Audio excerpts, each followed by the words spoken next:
Bonjour à tous et bienvenue sur Bouquin d'étoiles. J'espère que vous allez bien, que vous avez passé une excellente semaine au point de vue de vos lectures. Moi de mon côté, j'y vais tranquillou. Pour l'instant, j'ai deux lectures en simultané, je dirais même diamétralement opposées. D'un côté, on a du classique avec Émile Zola, Au bonheur des dames.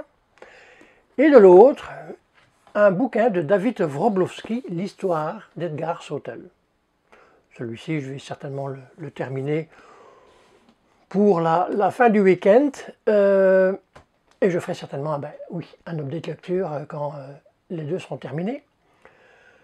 C'est ça, je vous tourne cette vidéo. Nous sommes le jeudi 19 septembre. Et je regarde dehors et je vois je vais vous montrer une petite photo de notre bel érable qui prend ses couleurs automnales. Et donc l'été se termine, même si les températures pour l'instant sont encore très élevées. On est entre du 20 et 25 degrés depuis 10 jours. Mais quand même, l'été se termine, le potager se termine avec, je vais dire, une excellente nouvelle au point de vue de nos tomates. On a eu une année exceptionnelle, je crois, au point de vue des tomates. Style de ce gabarit, on a eu à peu près une récolte de entre 70 et 80 kg. Donc c'est quand même énorme.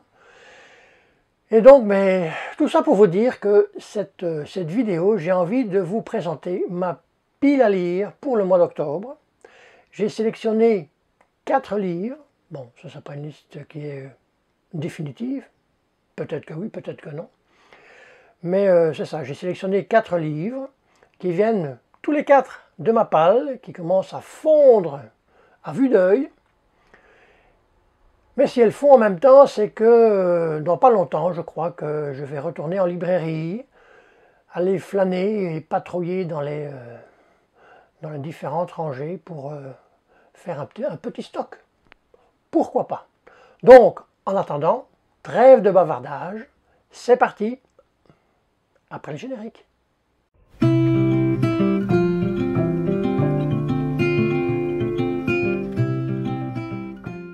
Donc, comme je vous le disais, 4 livres à vous présenter dans 3 genres différents. Là, je vais directement faire un petit aparté, c'est que si vous avez l'envie de faire une lecture commune avec l'un de ces 4 titres, n'hésitez surtout pas. Laissez un petit commentaire sur la chaîne ou venez sur mon compte Instagram et on mettra tout ça en route.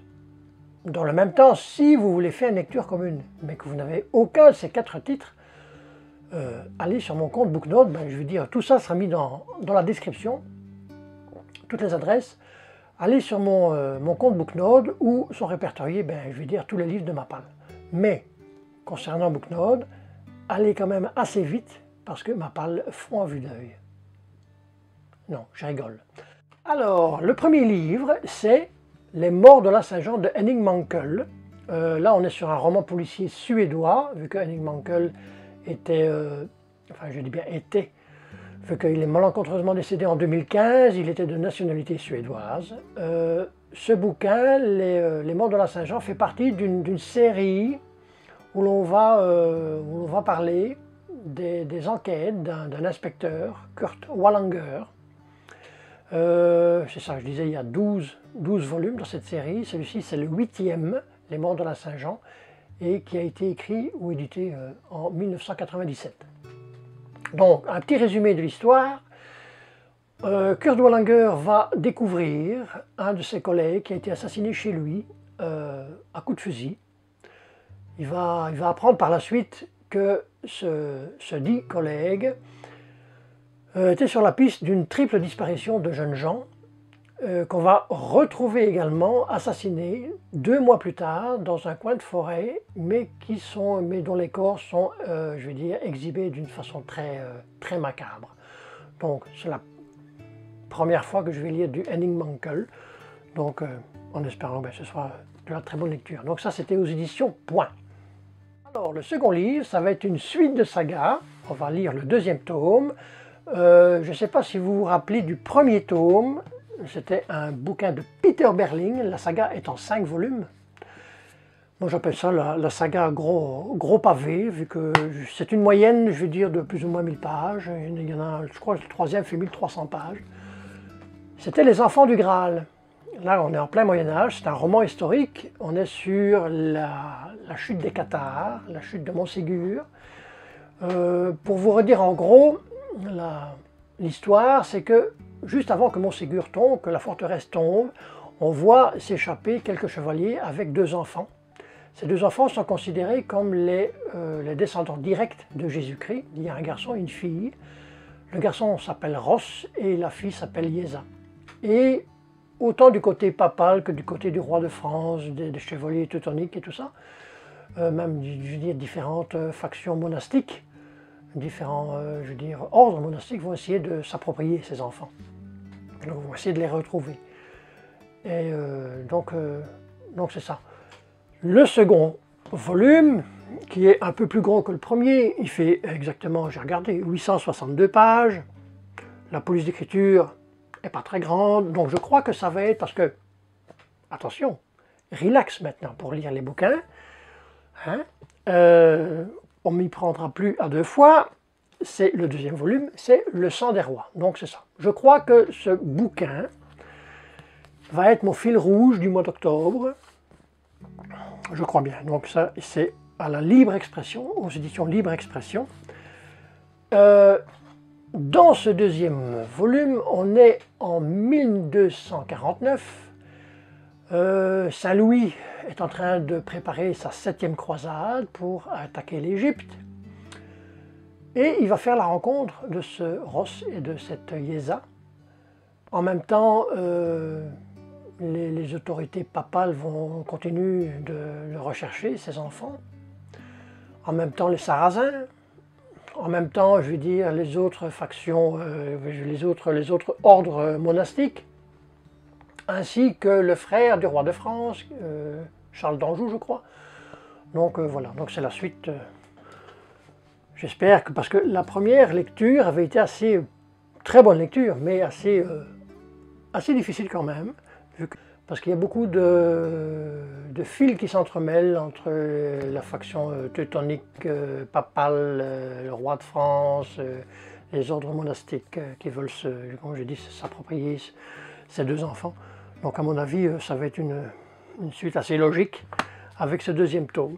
Donc voilà. Aussi, je vais oublier de dire, il y a certaines parties du livre où il y aura des chroniques de, comment il s'appelle encore? Je n'ai pas le nom, Jean de Joinville, qui était le chroniqueur et le biographe officiel du roi Saint-Louis. Donc voilà.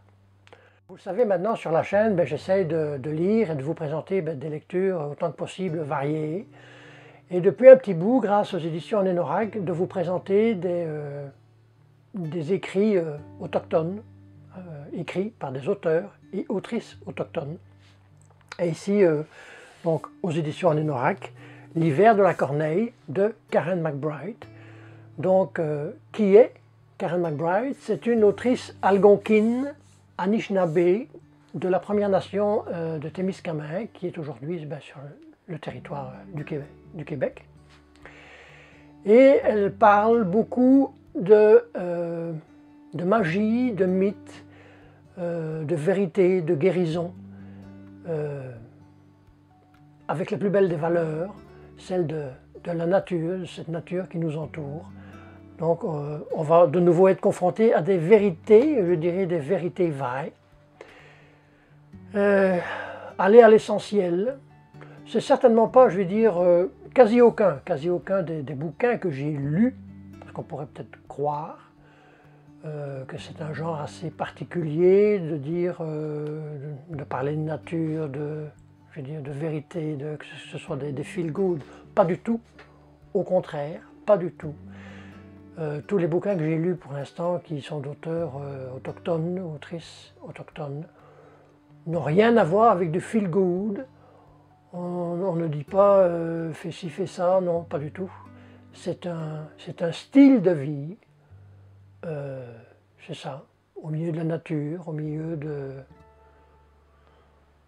milieu de ce qui est vrai. Donc, quelque part un peu en dehors de notre société. Donc c'est ça, elle parle de vérité, de magie, de mythes, qu'elle a reçus de façon, je veux dire, par la tradition orale de ses aïeux, de ses ancêtres, et qu'aujourd'hui elle étale sur le papier. Donc ce sera certainement, c'est pas une promesse, ce sera certainement de la très bonne lecture. Alors, le quatrième et dernier livre que je vais vous présenter, on a commencé par du thriller policier, on va terminer par du thriller policier avec Vent de glace de Patricia Cornwell, ici aux éditions Flammarion Québec, une enquête de Kay Scarpetta. On ne présente plus Patricia Cornwell, mais quand même, moi je vais vous la présenter parce que je ne la connaissais pas du tout. C'est le premier livre que je vais lire d'elle. Elle est éminemment connue, c'est une romancière américaine, hyper connue dans son domaine, le roman policier. Elle a quand même vendu un peu plus de 100 millions d'exemplaires. Donc voilà, je vais vous lire le quatrième de couverture. En matière de sciences médico-légales, nul n'égale Cornwell. Une éminente paléontologue disparaît d'un site de fouilles renfermant des ossements de dinosaures au fin fond de l'Alberta. L'enquête ne devrait pas concerner le médecin expert en chef Kay Scarpetta, mais un message macabre lui laisse la détestable impression qu'on se joue d'elle. Elle se retrouve bientôt à plonger elle-même dans le port de Boston pour repêcher un cadavre accroché à une tortue lutte droit sorti de la préhistoire. Dans cette affaire, son fidèle enquêteur, Pete Marino, est coincé dans une fâcheuse position de suspect. Benton, son mari, se fait distant et leur union traverse une crise. Même sa nièce, Lucie, a désormais des préoccupations nouvelles qu'elle ne lui partage pas. Placée sur la sellette, Scarpetta excelle à mettre en œuvre les sciences médico-légales les plus pointues pour cerner un tueur en série audacieux et fort intelligent. La chasse aux coupables commence dans la ville transpercée par un vent de glace. La reine des thrillers scientifiques. Comme on a vu, en lisant le quatrième de page, ça va être un succès de lecture. Donc ce qui termine, normalement, comme je disais, cette liste non exhaustive de ce mois d'octobre. Donc je vous le rappelle, n'hésitez pas, surtout n'hésitez pas si vous voulez faire une lecture commune. Tout sera indiqué dans la description. Donc en attendant, comme je l'ai dit, probablement que la semaine prochaine ou d'ici 15 jours, je vais faire un petit tour en librairie. Donc il y aurait peut-être potentiellement quelque part d'ici une quinzaine de jours une petite vidéo book haul du mois de septembre. Donc pourquoi pas. Donc en attendant, portez-vous bien, faites d'excellentes lectures et à bientôt. Bye.